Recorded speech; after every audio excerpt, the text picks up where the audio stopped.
Hey there, friend. Welcome to the Having a Mom Moment podcast. I am your host, Shannon Warner. This podcast is all about taking a few moments for yourself and reconnecting to the amazing woman behind the title of mom. You have so many plates spinning at any given time between your kids, your partner, your job, maintaining a household, etc., etc. But where does taking time just for you play into that? Let's spend some time together, you and me, right now. We're rebranding a mom moment to those sacred moments you take to fill your cup first. Let's connect, tune in, and tap into what makes us the incredible women that we are. We'll nurture ourselves first so we can be our best selves for those we pour into on a daily basis. We'll also bask in the beautiful wisdom of other moms to learn about the ways in which they've tapped into alignment in their own motherhood journeys. Come on, mama, it's your time. We're having a mom moment.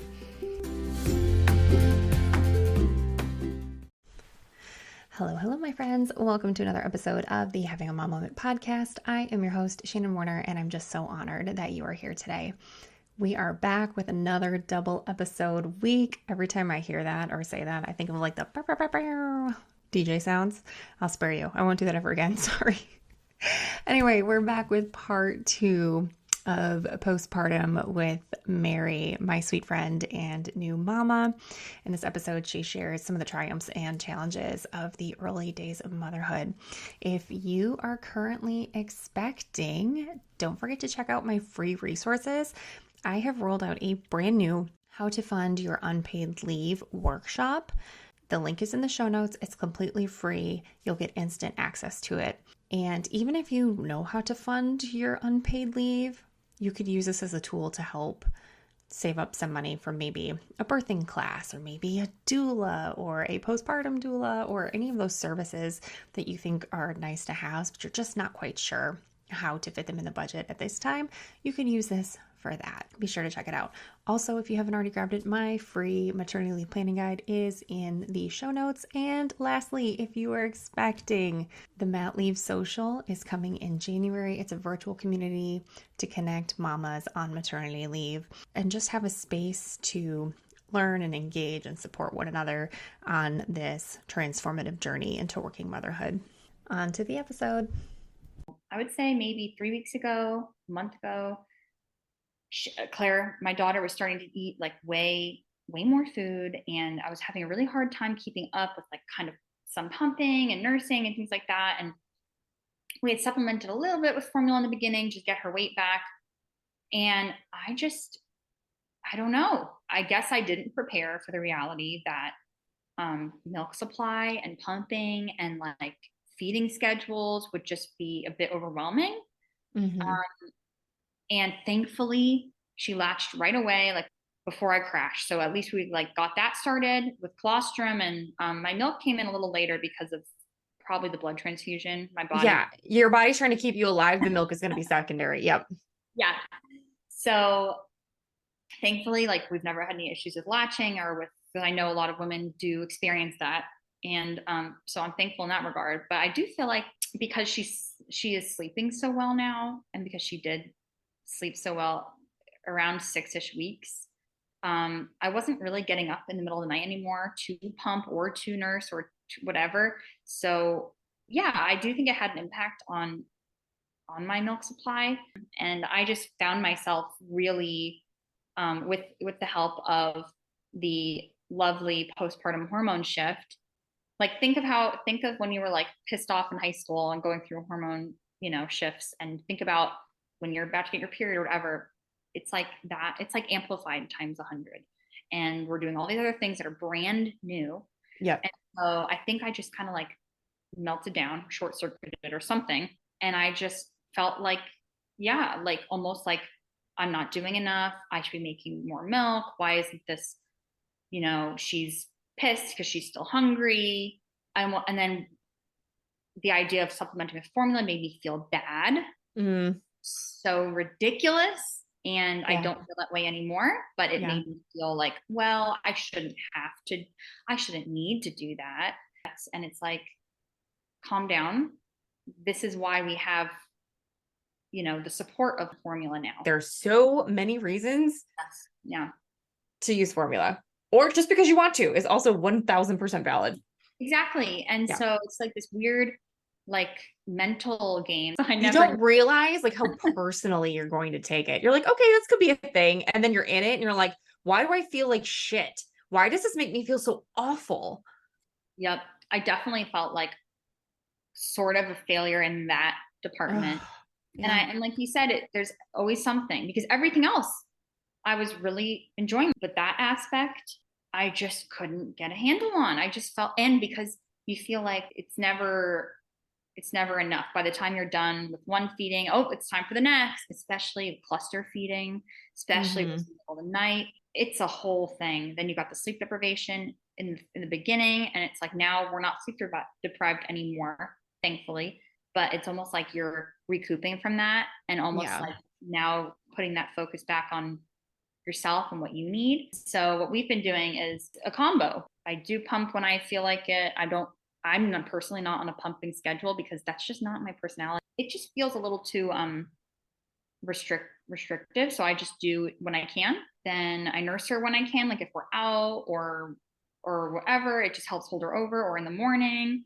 And so that the what we feel good about is that she's getting some milk in some fashion, whether it's in a bottle or like direct. So and then we've been using Bobby formula, and I'm just like, thank God for it Yeah. because I like to I like to stay busy and I like to be on the move and things like that. And so I personally just didn't want to be locked down from, it was like, I can't tell you how many times we just throw some formula in her diaper bag or, I just nurse her while we're out. Yeah. It's not that big of a deal. We stay really flexible.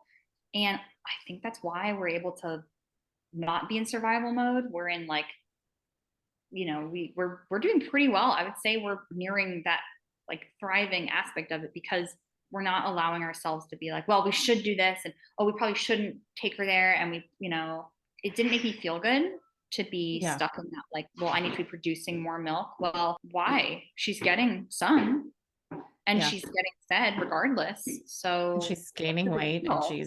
yeah. Yeah, yeah, but you build it up in your mind like it's this huge deal, right? And no one's keeping score. It's us. It's us that are keeping score, and if you've got good people in your circle, they're all just cheering you on by whatever means. Like, cool, your baby's getting fed. Love that. Exactly. Amazing. But I don't know if you've noticed, I had people, it was really weird with Emerson. My dad, who was not one to talk about this stuff at all, he was like, I'm getting this question and I don't know how to answer it. Are you nursing? And I could tell he was like so uncomfortable to even ask it. And first of all, I'm like, who the Who? hell is asking Yeah. you how I'm feeding my baby that is not close enough to ask me? Not that it's any of their freaking business anyway, Mhm. but it's like, why is this the thing that we're asking women? Are you Oh, nursing? I Like, know. I if a know. woman wants to volunteer that information for you, and then you're like, hey, I did that too. Here's, if you'd ever like some tips, I'm available. If you don't want tips, you're doing a great job, but it's like, why is this the thing we're asking moms? How are you feeding your baby? It's none of your fucking business, Susan, how I'm feeding my baby. I totally, totally agree. Yeah. If you can nurse or can pump or can, cool, amazing. Like that's Yeah. great. But it's just not in this day and age, like the formulas are so good. Yeah. It's they're not getting a nutritional gap. Like yes, maybe definitely some immunity has been shown from like breast milk, and it's not even an argument. Like, of course, breast milk is like the top, in terms of Yeah. nutrition. But the formulas now, they're really a close second. And Mm-hmm. honestly, it's like, what did you say? Doesn't matter what you do. By 2 years old, your kid's They're gonna. eating chicken nuggets off the floor. Yeah. Yeah. So I just don't. I was fixating, and here's your permission slip. You don't need to fixate. Yeah. It's okay. Like Yeah. I'm more than happy doing a little bit of both because I was very all or nothing mindset.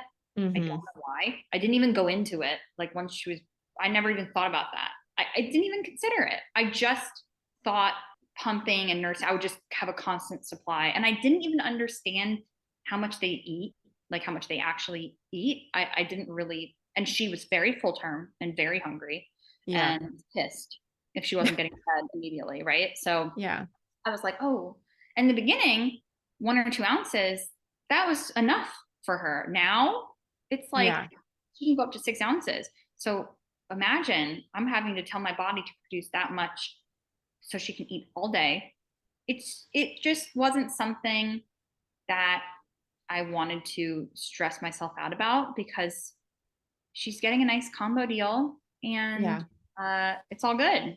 I know it hit you hard, but I'm glad it hit you early enough on that you could make a decision, stand in your decision, and be comfortable with your decision. Because a lot of women will stretch this out over the first year, and just you have to live on top of all of this, and a lot of us have to work on top of all of this. And it's like, it's not sustainable to beat yourself up for a year, for even 6 months.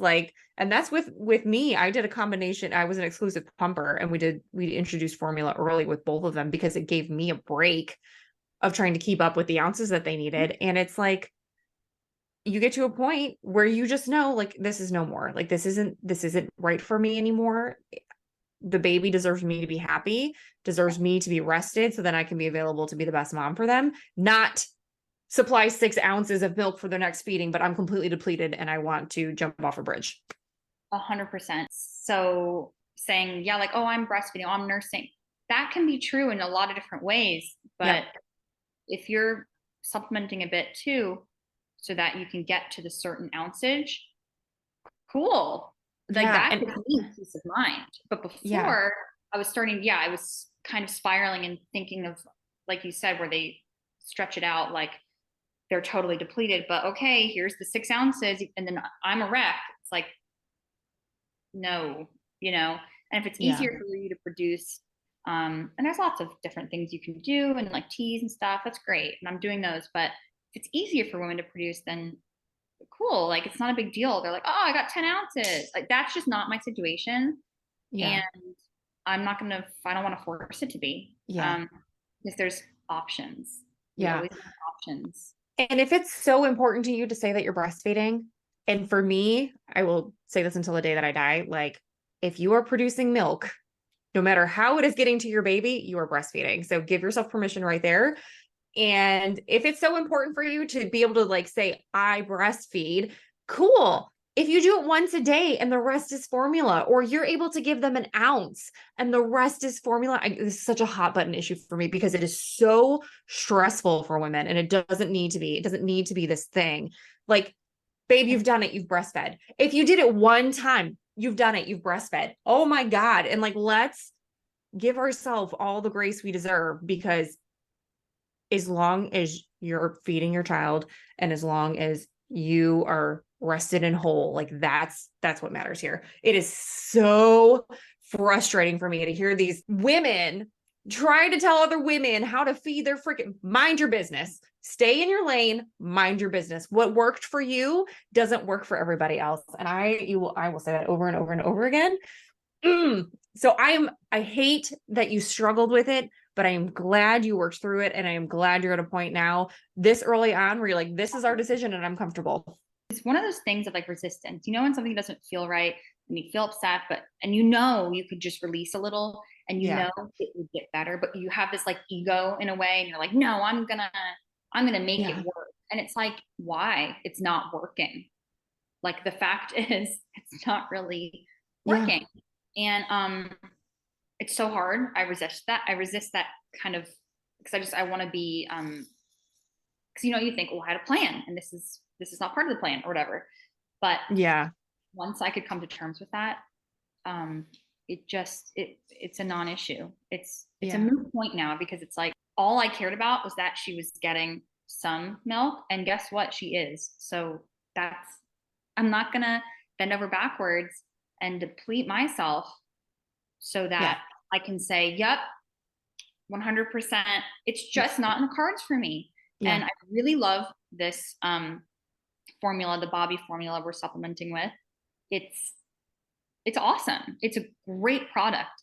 And thank God they have these amazing products out there. And so I do Yeah. hope that because I agree with you, it's like a hot button that I didn't think it would bother me as much as it did.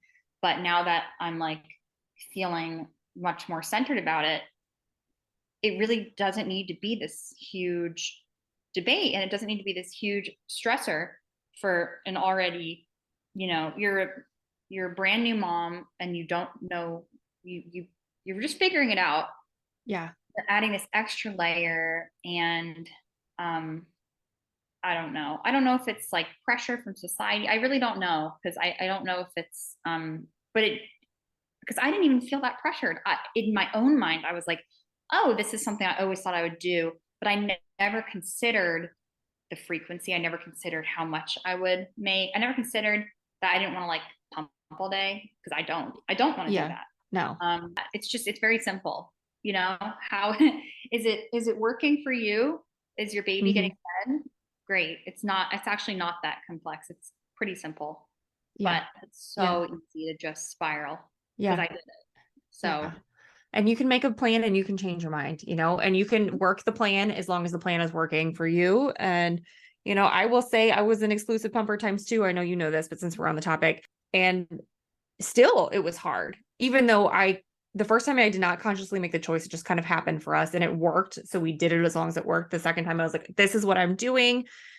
Personal reasons why I chose not to breastfeed. It's just a me thing. I don't have a history of SA or trauma or anything. It was just a personal decision for me. And even working through it the second time, I finally had to get to the point where, not to get graphic, but I had a nipple that was cracked and it hurt so bad and I was bleeding. And I was just like, I've got to stop. Like, this is it. I'm done. I'm content with the progress. It's not worth it. It's not worth it. Like, it hurt to wear a shirt. Like, it's not worth it. And I know I could have done things, but it's like after 6 months, I was like, it's been a beautiful journey. I did have an oversupply, so I had a little bit of a stash. And for me, I was like, we're good. We're good. I And I'm totally, done.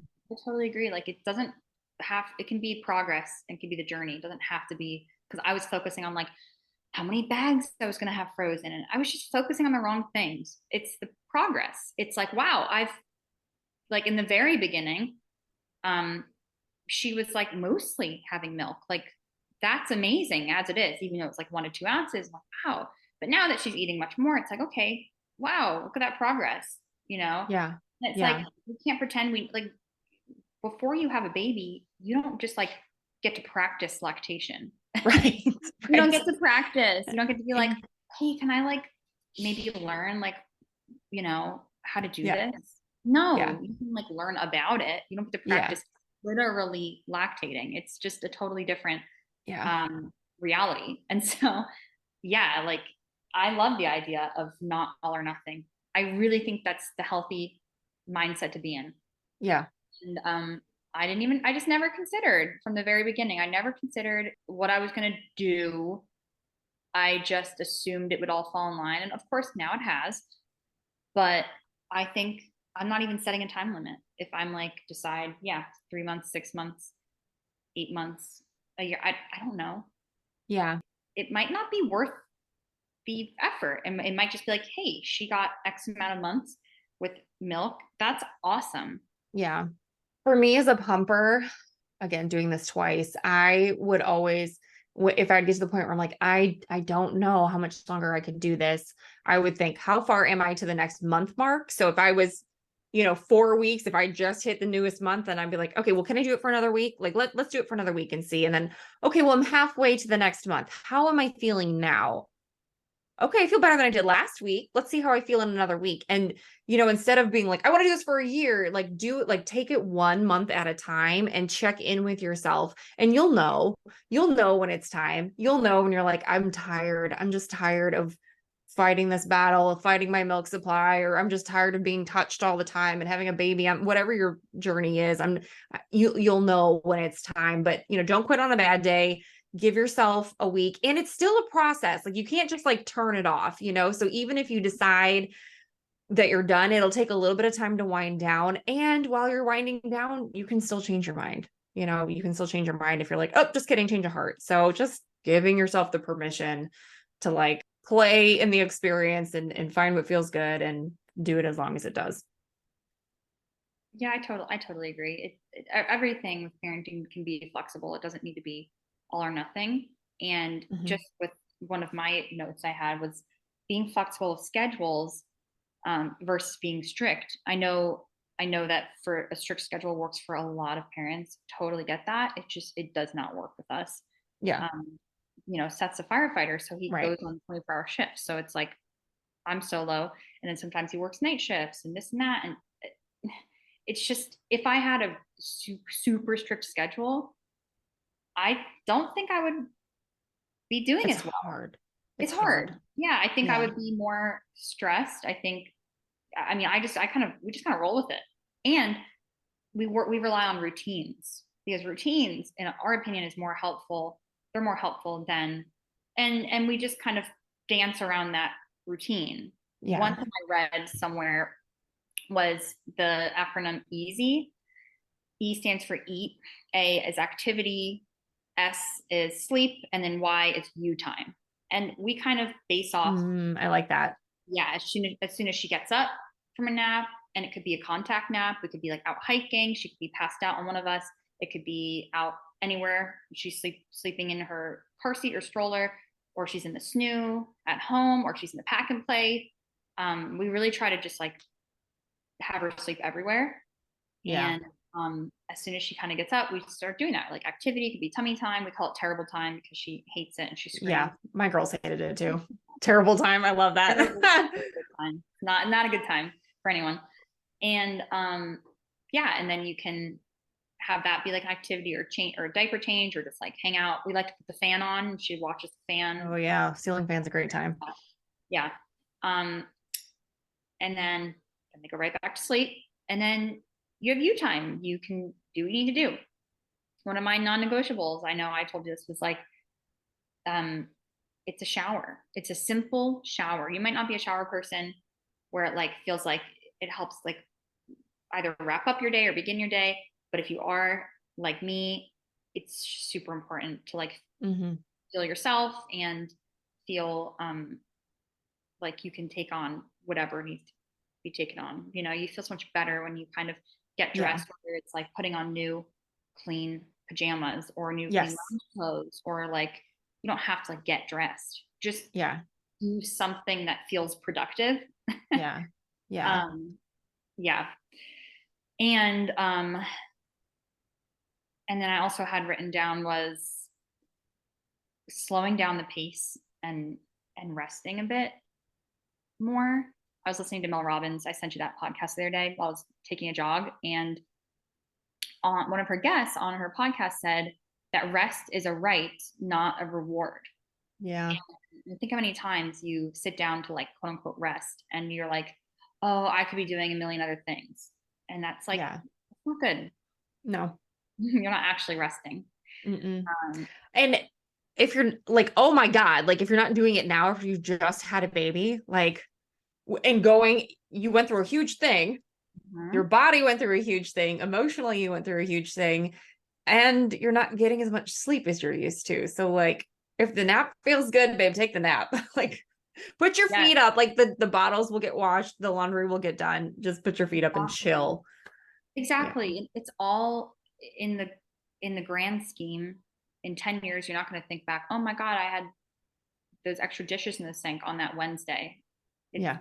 yeah. So another thing I had was a few days or weeks off, or off of your normal routine, or feeling off, like what I was going through, does not erase all of your efforts. It just doesn't. So, yeah. So important to Like, remember. even though you feel like crap, just knowing and staying flexible, and the fact that like I will get my mojo back Yeah. is is everything. Not just Mm-hmm. throwing in the towel and being like, that's it. Because for a minute there in my mind, I was like, should I just give up nursing altogether? Is it even worth it? And it's like, yes, it's worth it. Of course Yeah. it's worth it. I just need to change the plans a little bit to Yeah. make And it find work. what works for you. Yeah. Yeah. Yeah. Two more things I had were fear of the unknown. Definitely have gone through that, of the unknown, of like, oh, you kind of go through identity crisis a bit. Yeah. And that'll continue to Like, evolve. And so will you. Yeah. yep. And then baby wearing. I have the wrap that I know everyone gets so confused about. But once you practice it a few times and you get it really, really tight, Yeah. that's key. And then you can slip baby in, and they just love like sleeping so close to you. Yeah. Yeah. So there's like a mushy wrap, or Solly Baby is a really popular one. Mushy is like this tight spandexy. Yeah. And then the Baby Bjorn carrier is excellent. I just think Yeah. um, baby wearing is really helpful, has been really helpful for us. Yeah. I want to touch on that too, because if you try one and it doesn't work, if you can swing it, try another one. And if it's like, hey neighbor, I know that you tried that. Can I borrow that for, a few days to see if that works before you like fully invest? Cause some of these can get really pricey. There are places, I know there's one around us that they have like I don't know if like a lending library is the right word, but they have some that you can go and try with your baby because Really? sometimes you put them in them and they're just like, absolutely not. This one isn't it, whatever.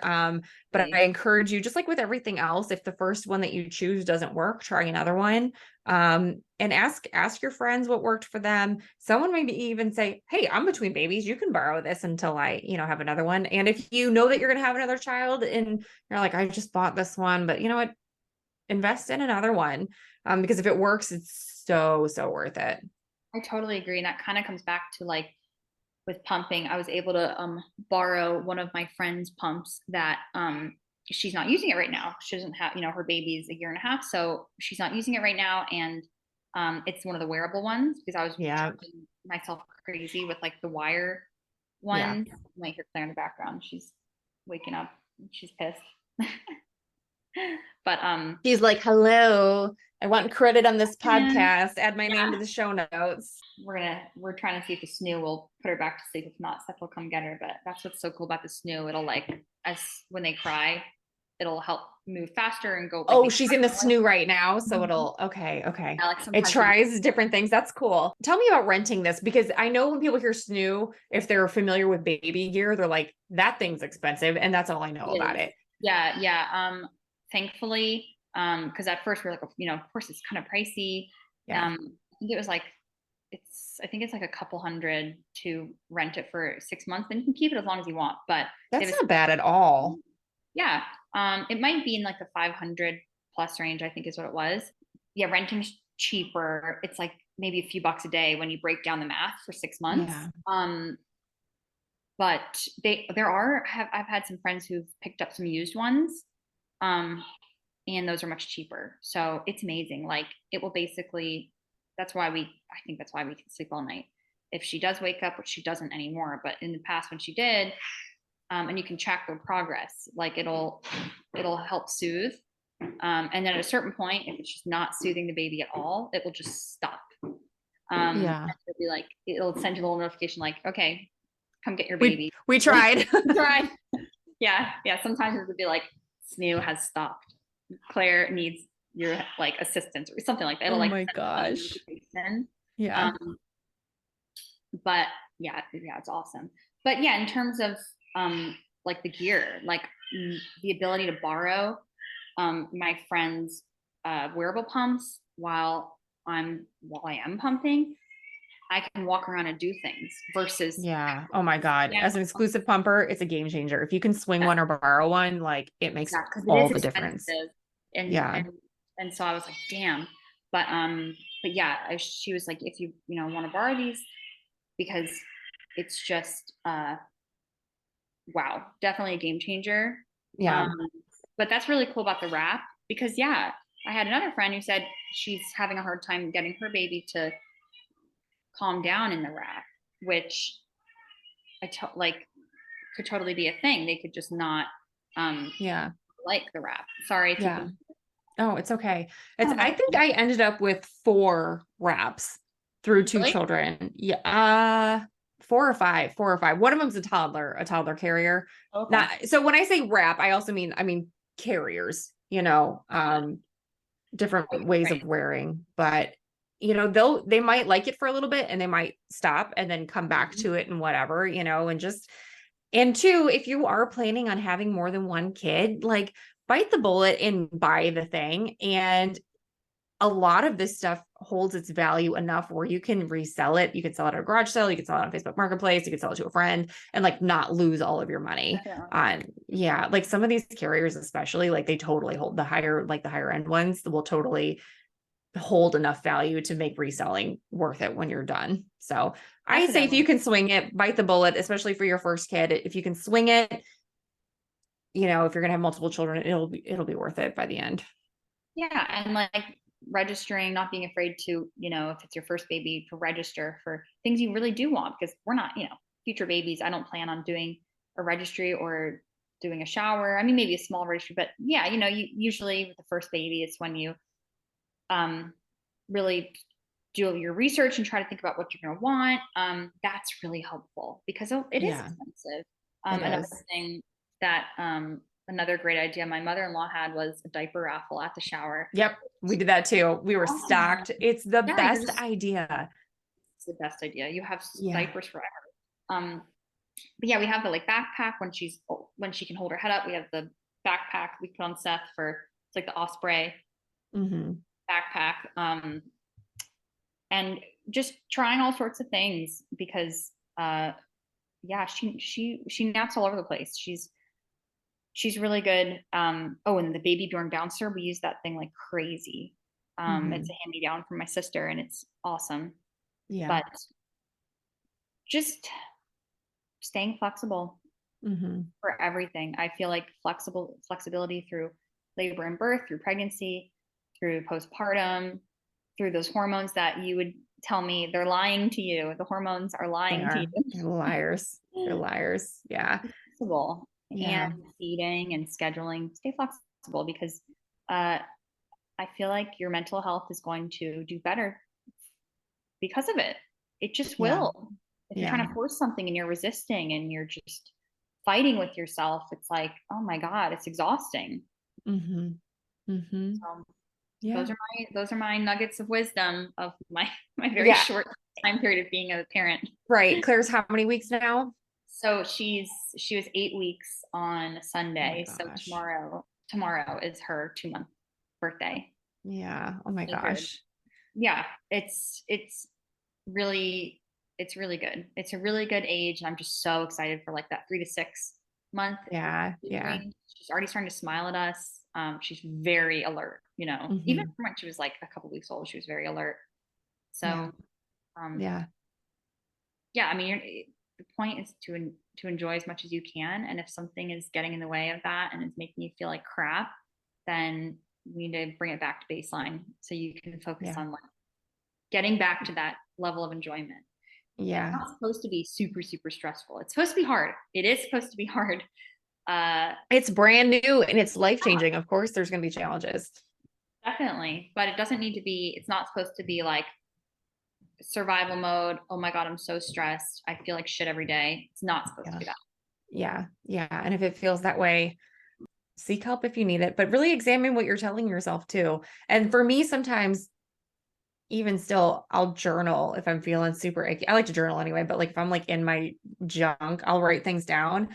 And then I go back and I read it. And I'm like, is this true? Like, is this actually true what I'm saying to myself? Yeah, your No. Would feelings anyone are else say this to me? No. mm-hmm. Yeah. You've got to be kind to yourself.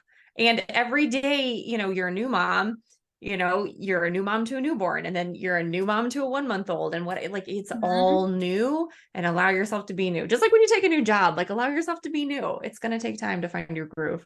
Yeah, exactly. That's a good point. Like, let yourself be a beginner. You're always, no, everything we've done in life, you've been a beginner every time.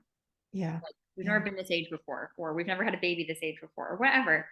Yeah. Um, you don't have to have everything figured out, and you don't have to beat yourself up when Mm-hmm. things don't go exactly as you thought they would. Mm-hmm. Um, like perfection is a lie that doesn't exist for anyone Yeah. or anything. Yeah. So, Yeah. yep, there I it think is. you've got the right mindset. I know you went through it a little bit, but you've come through it. I think you're giving yourself all the grace you deserve. And I think you're in a great place and you're doing a great job. So are you. Oh, well, thanks. I know if you know a new mama, though, just remind them that they're doing a great job, because sometimes it can feel really lonely and like, what the hell am I doing? So Yeah. yeah, yeah. I appreciate you sharing and being vulnerable and sharing your story, and sharing that there are pieces that are ugly, but you come out okay, pieces that go as you're not planning, and you can still come out okay on the other side. So Definitely. It's like anything in life. You can go through hard times and go through times that feel uncomfortable. It's almost always just an uncomfortable emotion. And you're having that, we all have it, that fear of the unknown. You're like, what if I release this? And well, that's unknown. And I wasn't planning for that. And what will that feel like? It sound now when you're through it, you say it out loud and you're like, wow, how that kind of sounds silly because clearly you're always going to be okay. You're always going to figure it out. And it was going to be a lot of things fall apart so that other things, better things can fall into place. Mm-hmm. And when you're resisting that and you're having that mental struggle of like, well, I feel like I should be doing this, but I'm doing this other thing, whatever. It usually means that it's not meant to be, and you need to let it go and Yeah. make room for something else to come from it. So, Yeah. so that's definitely the fear of the unknown is usually it's valid, but it's unnecessary. Mm-hmm. I've always gathered. I'm Mm-hmm. always terrified to kind of take that next step, and then you do it, and you're like, it wasn't that bad. Yeah. Yeah. I think it's interesting that you say that. And as I told you before we started recording, I got a message this week to dance in the magic of the unknown, which is something it was weird to receive that. And it's not something I've ever done, to just play in that space and see what can happen, because it can unfold better than you could have imagined yourself. So Exactly. Yeah. Because before we started recording, we were talking about, I saw somewhere about some people are a planner, but they're also a creative. And that really landed with me. I was like, wow, I see myself as a creative, but also a planner. And I don't mean like day-to-day planning. I feel like I'm pretty like chaotic, but in terms of like planning, yeah. like in general, you kind of want to, like, you expressed it as like bumpers when you're bowling, parameters, like just kind of knowing, and then you can kind of play within. And when you kind of just have like this huge life change like parenthood or a layoff, which I also experienced, we both experienced, Yeah. um, it's like this huge fear of the unknown. And you don't, those parameters and those bumpers get removed, and you can truly do whatever you want in a within reason. Yeah. But figuring that out is hard because you have to like give yourself permission to even figure it out, and Yes. then figure out what it is you want to figure out, and then add all the new things of parenting on top of it. It's uh yeah. So kind of realizing I do like to have a plan, but I'm also creative. I like that dancing in the The magic of the magic of the unknown. I know. I know. It scared me to hear it, but I was like, okay, that's kind of cool. That's kind of cool. So yeah. Well, thank you for sharing your story. I was excited to have you back. And I love being able to, I'm talking to women whose children have left the nest, and women who have children in high school, and those of us who are, in the thick of it with toddlers and whatever. So I love that we're like fully representing the whole spectrum of motherhood I here. love that So too. Well, I'm always an open book, so anytime you want me to come yeah. back, I'm happy to come back and talk about whatever. Well, and so you told before, but say it again if you don't mind. Totally forgot. Share what you're working on and where people can find you, where, your creative outlet that you're creating. Yes, no, thank you. I totally forgot to mention. So my business partner, Marla, and I have created what's called Garden Tonic.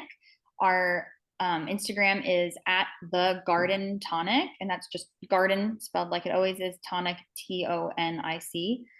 And what we're doing is working on becoming garden consults for our area in Asheville, but also we offer virtual bookings. And we're in a course right now, which is really fun, to help us kind of get on our feet, because we're gardeners in our own ways, and that's why we started this together. We've been gardening for years and years, but learning how to bring the business aspect into it has been something we're learning and expanding on. We're also starting our YouTube channel. You can find us and subscribe there at the Garden Tonic. It's the same as our Instagram handle. Website is not live yet, but we are working on that in the new year. And our goal is to be a really fun community where you can, make mistakes gardening. It's not always going to be perfect. Gardening is also super therapeutic and just really rewarding. So that's our whole You can learn more about our mission statement on our Instagram and our YouTube, but super fun. We're working hard on it, and we'd love if any listeners wanted to give us a follow. Yeah. We are just two girls, just not trying to take ourselves too seriously, Yeah. and show how, gardening and all aspects of it can easily be done, and it's not always perfect, and Yeah. it's progress, right? Like we're talking about progress over goals. Like I have like a ton of butternut squash growing right now, but guess what? I got like 0 tomatoes this year. So sometimes other things don't happen so that you can have a bountiful harvest elsewhere, right? So Yes. So good. That's the kind of stuff we're about. So if you are into that, give us a follow. We're going to be embarrassing ourselves heavily on YouTube. I was going to say, some of your reels are already so funny that even if you're not like a gardening connoisseur, like it's entertaining. It's still fun because it's like anyone can do it. I mean, you started your seeds this season, and it was so lovely for you to just witness, like, hey, I started those seeds, and now look, it's like a beautiful flower. Anyone can do it. Yeah. It's not, you don't have to be a gardener to garden. Yeah. Yeah. Yeah. And I loved it this year. Like I would put the kids to bed, and because here in Michigan in the summer, it stays late till almost 10 o'clock, which is the best. It almost offsets the horrible winters, but I'd put the kids to bed, then I'd come outside and I'd water my garden, and it was like such zen. Like some of the bees are still out, and like, oh, there's a bunny over there, and we're all just like coexisting. And it was just like, this is magic. I got into, you'll laugh, I almost took a video because it was like, I'm like, I want to remember this. I've got 2 sunflowers that grew, and I love watering them and watching the water like fall off the leaves. I feel like I'm in the spa. I'm like, this is so anyway, if it sounds like the least bit appealing to you, like start a garden for sure. I know, it's so great. And that's like our tagline is good for the soul. It just is like, even like watching a seed grow and like watering a flower and seeing like the water droplets on your flower petal. It blows your mind. Like, wow, I did that. That's amazing. Yeah. I love that so much. So we'll put all those links in the show notes so you can find Mary and Marla at the Garden Tonic. Thanks for letting us share. Yeah, send her some love. Absolutely. Yeah, it's been fun watching this kind of behind the scenes. We've been doing this for each other, and then watching it hatch and like seeing what it's turning into. So can't wait to see where it goes. Love it. Love it. Well, I will let you get back to your sweet little baby. Thank you so much. And I'm sure we'll talk to you again soon. Aw, thanks so much, Shannon. Love you. Love you. Bye.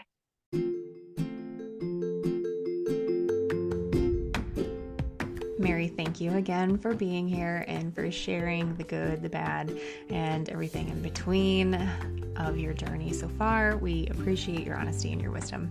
If you are expecting or in early postpartum and there's something you wish someone was talking about, something you have questions about that you just can't seem to find any real honest advice or feedback on, shoot me a message. If I don't have experience in the area, I may know someone through my network that does know, and I would love to pull together an episode on whatever topic that may be, or maybe I could just point you in the direction of somebody who has services that could help you. You can shoot me an email at havingamommoment@gmail.com or DM me on Instagram at havingamommoment. If you're loving the episodes, please follow, share. If you really, really love it, a rating would mean so much. And let's get the word out. There is such good conversation happening over here, and I know it'll benefit so many mamas. So please share the word. Even just following and rating will drive that algorithm to get the word out to other mamas out there. Until next time, come hang out with me on socials. I'm most active on Instagram over at Having a Mom Moment, but you can also find me on Facebook under the same name. And in case no one has told you today, you are amazing, you are loved, and I am so proud of the beautiful human that you are. Have a great day.